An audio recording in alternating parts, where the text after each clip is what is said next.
Hi, I'm Angela Perone. And I'm Vanessa Altamira, and we'd like to welcome you to another episode in our History Bites series. Today, we will discuss the Seneca Falls Convention, which launched the women's suffrage movement and helped lead to the right to vote for women more than 7 decades later. Organizers Lucretia Mott and Elizabeth Cady Stanton first met at the 1840 World Anti-Slavery Convention in London. Mott, a Quaker minister and abolitionist from Philadelphia, was an official delegate to the convention, and Stanton and her husband, Henry Brewster Stanton, were in London on their honeymoon. Upon arrival at the convention, the women discovered that, because of their sex, they were not welcome to participate in the proceedings and were told that they could quietly listen to the discussion from a roped-off women-only section. The event solidified their determination to engage in the struggle for equal rights, and the two pledged to hold a convention to advocate for the rights of women.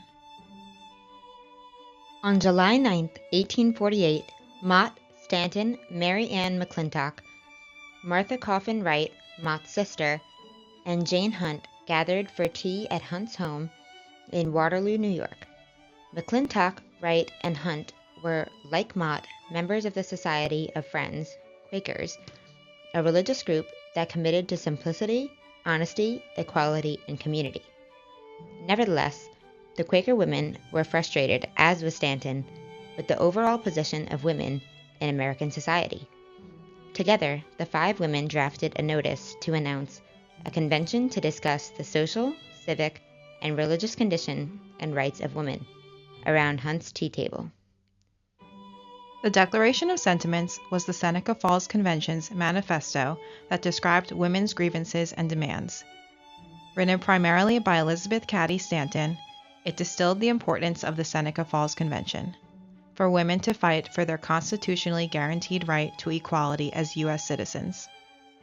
Over the course of the convention's 2 days, an estimated 300 people participated, an unsurprising attendance number given the large community of abolitionists and progressive reformers that lived in the vicinity of Seneca Falls. On July 19th, the first day of the assembly, only women were invited to attend. McClintock was appointed secretary, Mott provided opening remarks, and Stanton read the Declaration of Sentiments. We hold these truths to be self-evident, that all men and women are created equal, the document stated. Inspired by the Declaration of Independence, the Declaration of Sentiments asserted women's equality in politics, family, education, jobs, religion, and morals. The Declaration began with 19 abuses and usurpations that were destined to destroy a woman's confidence in her own powers, to lessen her self-respect, and to make her willing to lead a dependent and abject life. Because women didn't have the right to vote, a right given to the most ignorant and degraded men, they were forced to submit to laws to which they did not consent. Women were denied an education and issued an inferior role in the church. Moreover, women were required to be obedient to their husbands and prevented from owning property, including the wages they earned, which technically belonged to their husbands. And they received unequal rights upon divorce. In light of these abuses, the Declaration called on women to throw off such government. The next day, men were invited to join the convention. James Mott, the husband of Lucretia Mott, served as chair, and the declaration and resolutions were read to the men. Following debate, the convention passed 12 resolutions, 11 unanimously designed to gain certain rights and privileges that women of the era were denied. The 9th resolution resolved that it is the duty of women of this century to secure to themselves the sacred right to the elective franchise. It demanded the right to vote and narrowly passed upon the insistence of Stanton.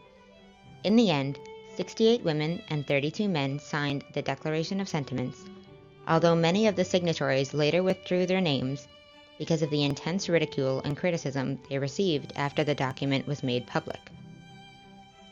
It nonetheless served as the foundation of the U.S. women's suffrage movement, which culminated in ratification of the 19th Amendment in 1920, a critical milestone in U.S. voting rights history. Stanton would later refer to the Seneca Falls Convention as the greatest rebellion the world has ever seen.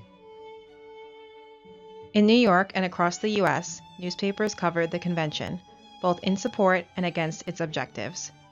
Horace Greeley, the influential editor of the New York Tribune, echoed the opinion of many people at the time. While skeptical of giving women the right to vote, he argued that if Americans really believed in the Constitution, women must attain equal rights. When a sincere Republican is asked to say in sober earnest what adequate reason he can give for refusing the demand of women to equal participation with men in political rights, he must answer, none at all. However unwise and mistaken the demand, it is but the assertion of a natural right, and such must be conceded. 2 weeks later, on August 2, 1848, the Seneca Falls Convention reconvened at the First Unitarian Church of Rochester, New York, to reaffirm the movement's goals with a larger audience. In the following years, the convention's leaders continued to campaign for women's rights at state and nationwide events. Reformers frequently referred to the Declaration of Sentiments as they campaigned for women's rights.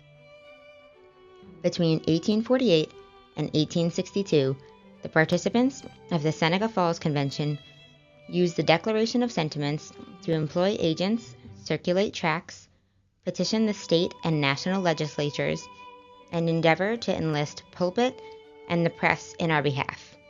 After 72 years of organized struggle, American women finally achieved the same rights as men at the polling box when in 1920, women won the right to vote with the passage of the 19th Amendment to the U.S. Constitution. In November 1920, more than 8 million American women cast their vote in the presidential election. These voters included many black women, though many others were prevented from voting by discriminatory laws, intimidation, and other tactics of disenfranchisement. Native American women and men did not secure suffrage until 4 years later, when the Indian Citizen Act made Native Americans U.S. citizens. By 1965, the Voting Rights Act protected the right to vote for all American citizens, men and women. Thank you for joining us for today's episode. If you enjoyed it, click like, and if you watched on YouTube, hit subscribe. Thanks so much, and we'll see you all next time.